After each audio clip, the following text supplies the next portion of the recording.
There are a number of secret weapons on the Denver Broncos roster in 2025. Sam Ehlinger played a big role getting JK Dobbins to Denver. Special teams coordinator Darren Rizzi talks up punter Jeremy Crawshaw, and Justin Strnad might be the linebacker we're all sleeping on. We got that and much more for you on today's episode, Locked On Broncos.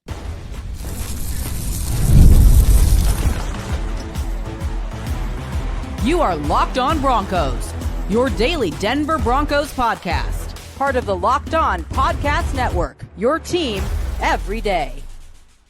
Broncos Country, it might be the dog days of the 2025 offseason, but you know what? We're not sitting around here at Locked On Broncos. We got a lot of fun stuff to talk about today. We're talking about some secret weapons today, why Sam Ehlinger was maybe one of the key reasons why JK Dobbins ended up signing with the Broncos, Jeremy Crawshaw and his kind of secret weapon as a punter, and what drew the Denver Broncos to draft him as the only punter selected in the 2025 class, as well as maybe Justin Strnad being the linebacker that many of us in Broncos Country have been sleeping on this offseason. Welcome in to another episode of the show. My name is Sayre Bedinger. So grateful that you're here today. I'm the co-host here at Locked On Broncos, as well as the site expert at predominantlyorange.com. And for all of you everyday listeners, we can't tell you enough how much we appreciate you. If you're not already an everyday listener of Locked On Broncos, we appreciate you taking a couple of seconds and hitting that subscribe button wherever you listen, or on YouTube if you haven't done that already.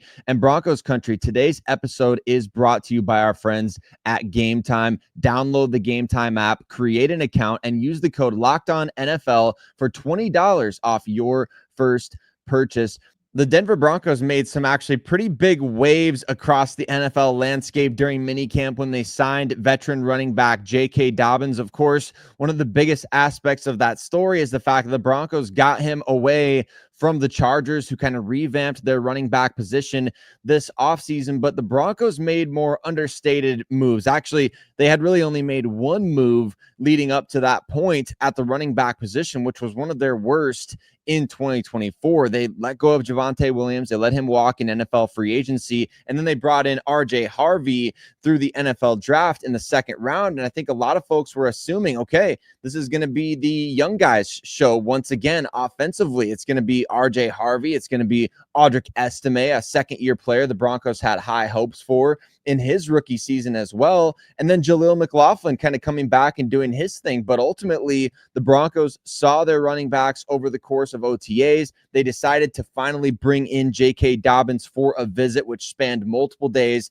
And they signed him to a one-year contract that's heavy with incentives, but still indicates that I think Dobbins is going to play a massive role in the offense here in 2025. And because of that, it's kind of interesting to think about, what was it that brought Dobbins to Denver? Well, obviously, they have a great situation for him to step into, right? He could be the top running back on the depth chart. He could be the guy that leads the team in carries this coming season if he stays healthy. But ultimately, we know in the NFL, it's those ties that bind, right? It's the ties that bind, and really the 3 degrees of separation is always interesting to kind of try to figure out. And Sean Payton is obviously big on this. He talked about it in terms of the relationships with people that he had that led to him hiring Lou Ayeni, the team's running backs coach. And you could look at a number of different, he's got all these different guys on the coaching staff who are connected at Northwestern, and he's got guys on the roster with connections to Utah and Texas.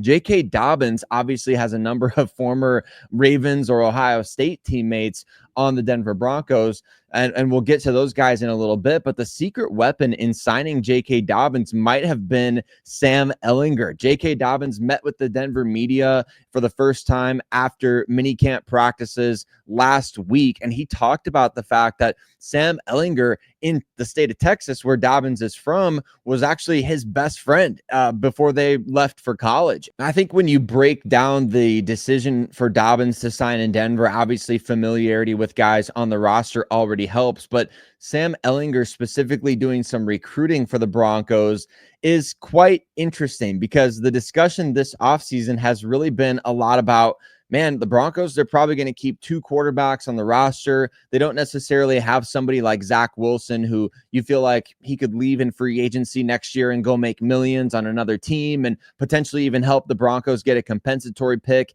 Sam Ehlinger is a different type of player at the quarterback position. He's somebody that he's probably a lot more valuable to the team than really meets the eye. And I think this is one of those instances where he's got so many connections, right? He played college at a high level at Texas, second most all-time yards passing in Texas football history, second most passing touchdowns in Texas football history, both of those behind Colt McCoy. And then he's second all-time in rushing touchdowns at the quarterback position at Texas behind Vince Young. So a very decorated player who was with the Colts the last 4 seasons.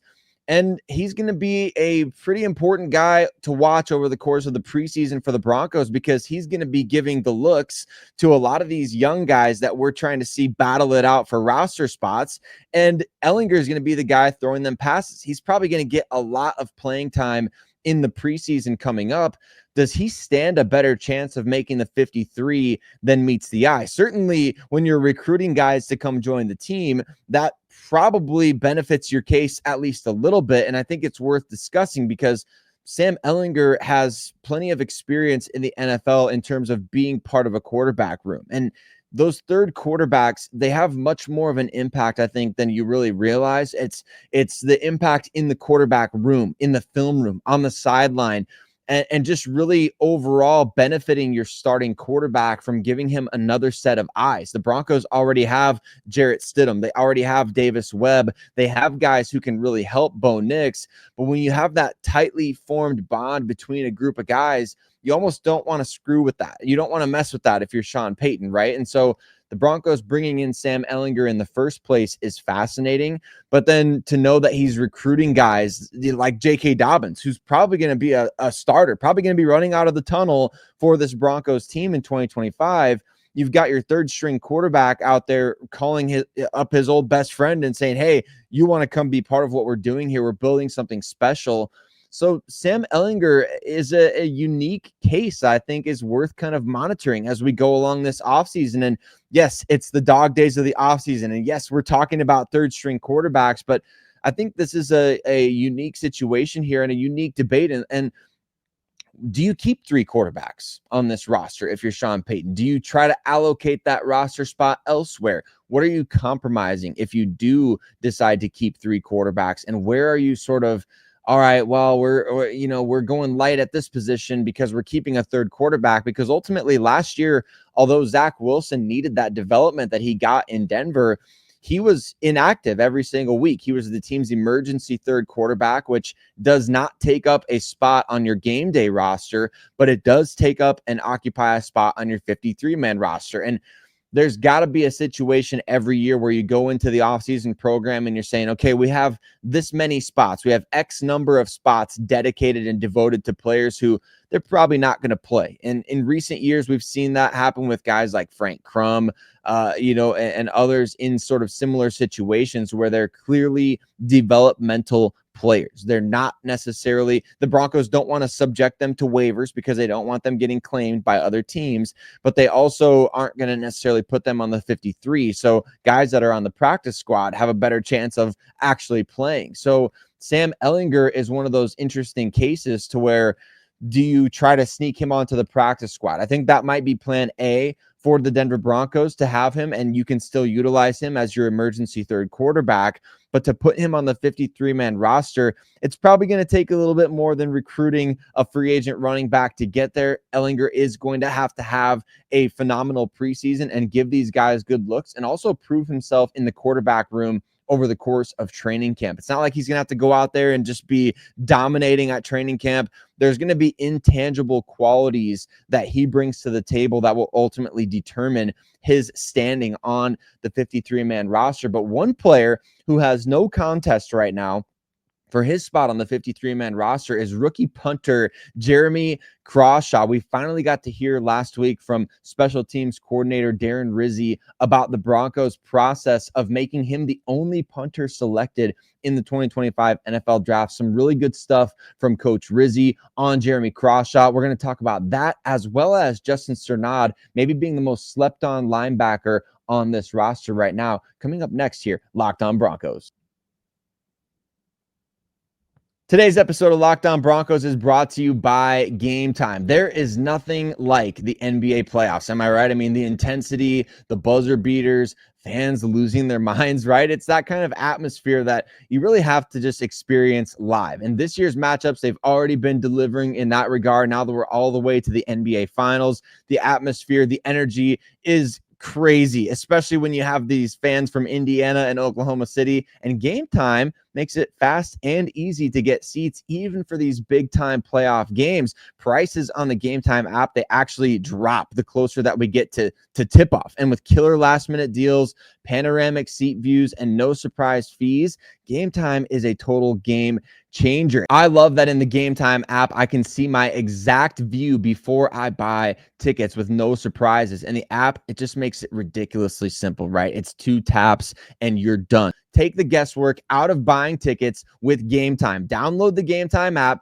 create an account, and use the code LOCKEDONNFL for $20 off your first purchase. Terms apply. Again, create an account and redeem the code LOCKEDONNFL for $20 off. Download the Game Time app today. Last minute tickets, lowest price guaranteed.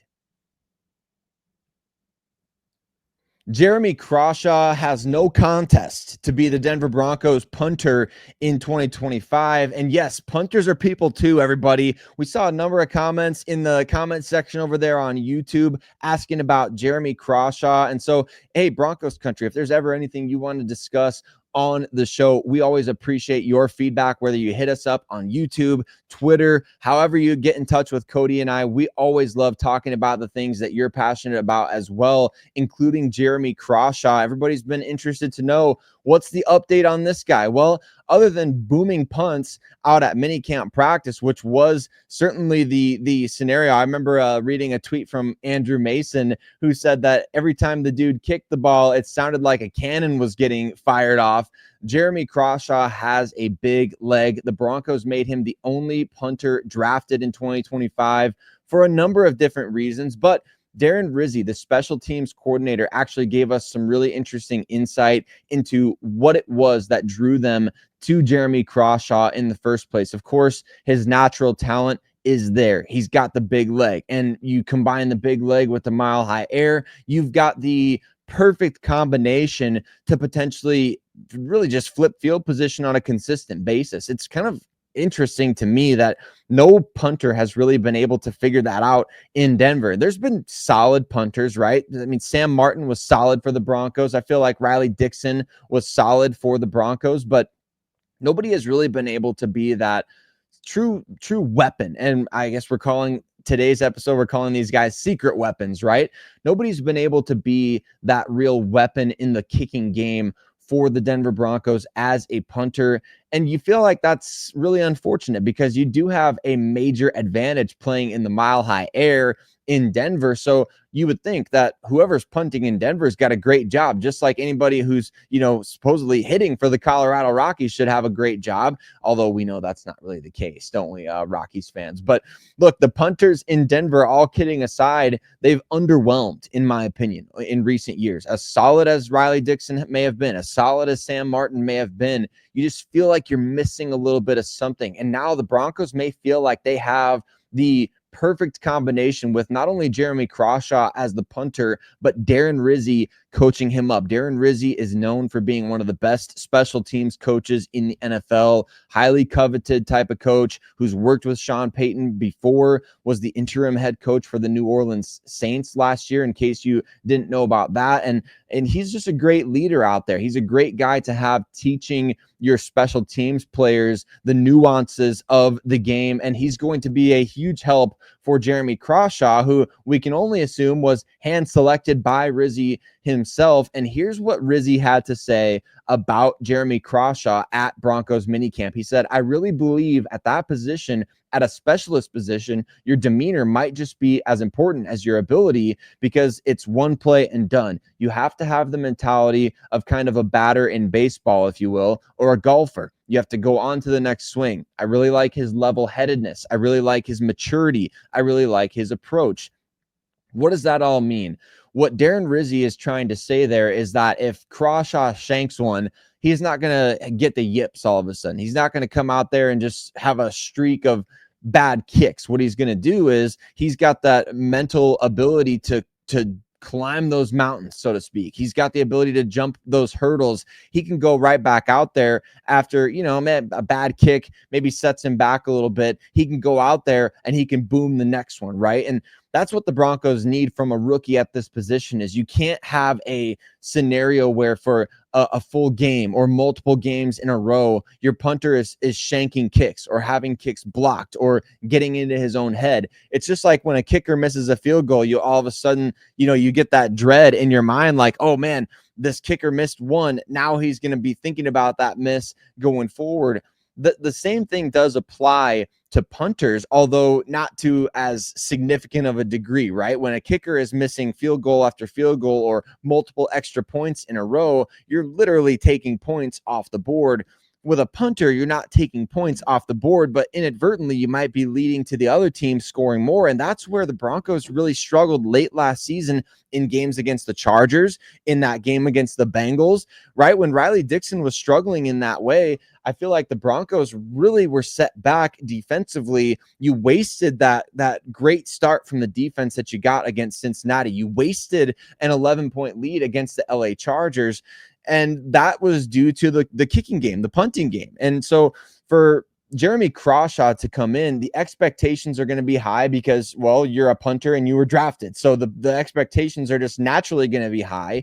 But now you talk about this guy was kind of hand selected by Darren Rizzi to come in. And not only was he a drafted punter, he was the only drafted punter. So you have to have a short memory. You cannot dwell on any bad kicks. And of course, we all hope that we don't see very many bad kicks in the first place from Jeremy Crawshaw. And we also hope that we really only see him out there when he's holding for extra points, right? That's exactly when you want to see Jeremy Crawshaw. You love to see the back of his jersey holding down for extra points. But in the event, and the Broncos will need this, in the event that you need to flip field position, in the event that you need to pin the opposition deep, how do you enhance one of the best defenses in the NFL aside from adding to that defense? Well, you enhance one of the best defenses in the NFL by setting them up with a great punter, a guy who can flip field position, a guy who can bury teams deep, a guy who, let's say you go 3 and out offensively, you can pin the other team deep and set your offense up for a better situation going forward. So it's that domino effect of what Sean Payton has called hidden yardage in the past on special teams that makes all the difference when it comes to the course of a regular season. If 100 yards equals 6 points or 7 points, right? You think about that in terms of the kicking game, how much that's affecting your team over the course of a regular season. And for a guy like Jeremy Crawshaw, man, the pressure is going to be on because you do want to enhance that defense. You want to give them every opportunity to flex in terms of their pass rush abilities, in terms of the coverage ability that you have.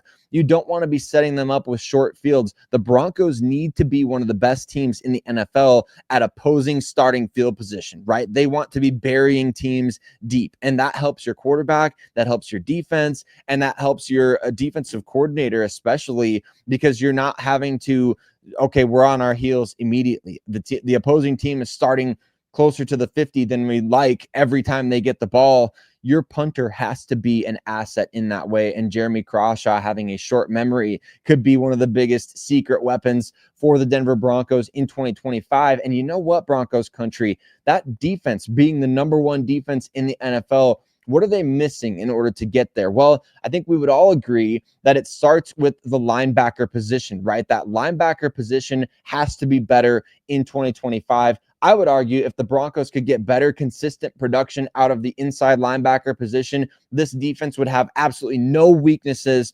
whatsoever. So Justin Strnad, is he the guy that we've been kind of sleeping on all offseason? Is he the one that we've been waiting for? And is he ready to really step up after getting a year to start in 2024? We're going to talk about Justin Strnad as the secret weapon of this Denver Broncos defense coming up next. Locked On Broncos.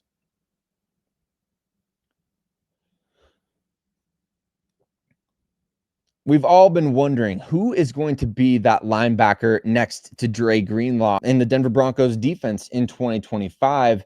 There's been a lot of talk about Alex Singleton coming back off the ACL injury. There's been a lot of talk about Drew Sanders, who could be that secret weapon for the Denver defense in 2025. But what about Justin Strnad, who played pretty darn well when given the opportunity last year? He's building some confidence coming off of his first year as a starter in the NFL, and Sean Payton made note of that at Denver Broncos minicamp. And Broncos Country, I think this is an interesting discussion and an interesting player to bring up because Justin Strnad has now come back 2 years in a row for this Denver Broncos team. He was brought back this offseason with the understanding that he could potentially be competing for a starting job. And maybe he's the guy who's the biggest threat to take over Alex Singleton's job from last year. Now, Sean Payton talked about this at Broncos OTAs and Broncos minicamp. He answered a number of questions about Drew Sanders and his progress. And he did say that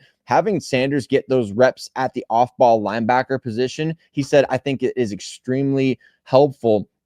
But when he was asked about Justin Strnad, he had an interesting comment. He said, when you look at the amount of snaps Strnad has had, all of a sudden now there's confidence. I'm not just a guy running down on special teams. I started a whole season, right? So what he's talking about there is the fact that, well, Sean Payton mentions this all the time. He says that confidence is born from demonstrated ability, right? And so when Justin Strnad is out there getting snaps, he's getting reps, he's able to string together plays, make some tackles for loss, get to the quarterback as a blitzer, which he did all of those things last year. I would argue that Strnad was easily the best off-ball linebacker the Broncos had last year. Now, that might not be saying much based on the fact that that position was kind of an area of weakness for the team. But certainly when you look at his overall body of work with 8 tackles for loss, a number of big plays behind the line of scrimmage, there was a bit of feast or famine at times when Strnad was out there and he was benched as a result a time or two for that. But at the same time, that confidence that he built of being a starter for a full NFL season, you can't help but wonder how much is that going to help him going into this offseason, right? And Strnad has always had that potential. He's always had that potential to be a full-time 3-down player in the NFL. Go back to his rookie season in the NFL when Vic Fangio was the head coach. Strnad was getting first team reps with the nickel defense as a coverage linebacker.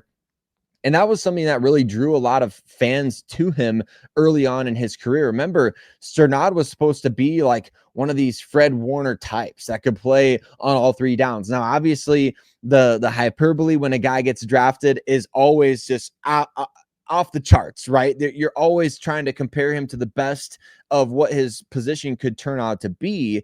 And you want to believe the best in guys like that. But for Strnad, it was just injuries that derailed his career early on. It was certain things that, man, you just feel like this guy can't get ahead. Right when he starts to build ahead of steam, something derails him.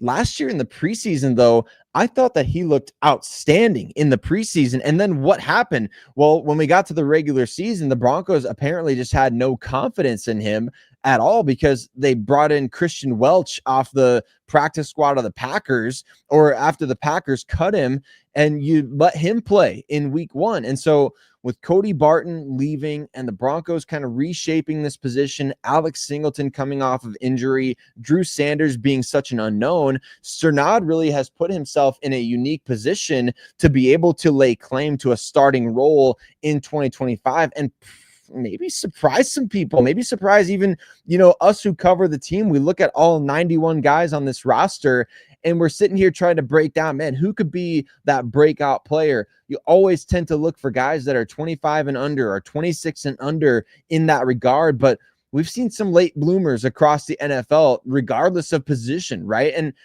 Justin Strnad could be that guy for the Denver Broncos. And I'm interested to know what all of you listeners think of that as well. Do you think Justin is that? Would you be excited about that? And do you think he is that guy to emerge? Or are we trying so hard to figure out who's going to be the breakout guy at linebacker that we've all of a sudden started to undersell Alex Singleton, right? I mean, that's a fair question as well. This is just such a unique situation for the Broncos because you've got a guy who's over the age of 30 coming off of a major injury. Dre Greenlaw has dealt with a lot of injuries. And then you've got a young player who you drafted high. I mean, Drew Sanders was the 67th overall pick in the 2023 draft. You want to sort of manifest his NFL success, right? And so those are kind of the factors that lead to this discussion.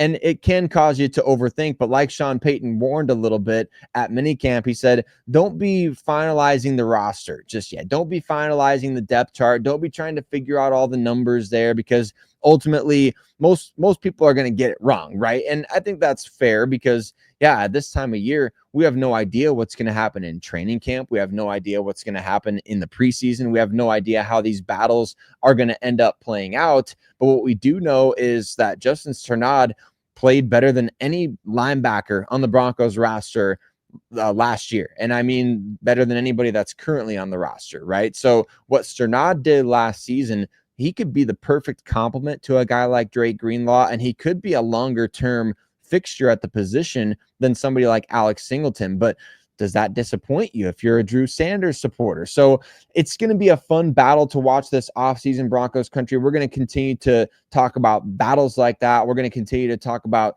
sleeper players on this roster. We've got a lot to discuss, even in the dark days of the offseason. So you're going to want to be subscribed to the show so you don't miss a single episode because we're keeping Broncos fandom alive and well while there's not much to talk about. We're going to find things to talk about. We're going to bring up interesting stories for players on this roster. We're going to answer your questions. We're going to look deep into some of the roster battles. We're going to look deep into the rookie class. And we're going to react to some of the interesting statements that have been made by Sean Payton and his staff over the course of the offseason program. So if you're not already, hit follow wherever you listen to podcasts, hit subscribe on YouTube, and don't forget, Locked On Broncos is also on TikTok these days. You can find short form content on YouTube as well. You're going to want to stay plugged in all throughout the offseason because your boys Cody and Sayre will have you covered no matter what happens. And Broncos Country, we appreciate you so much for tuning in today. Can't wait to see you on the next episode of the show. Have a good one.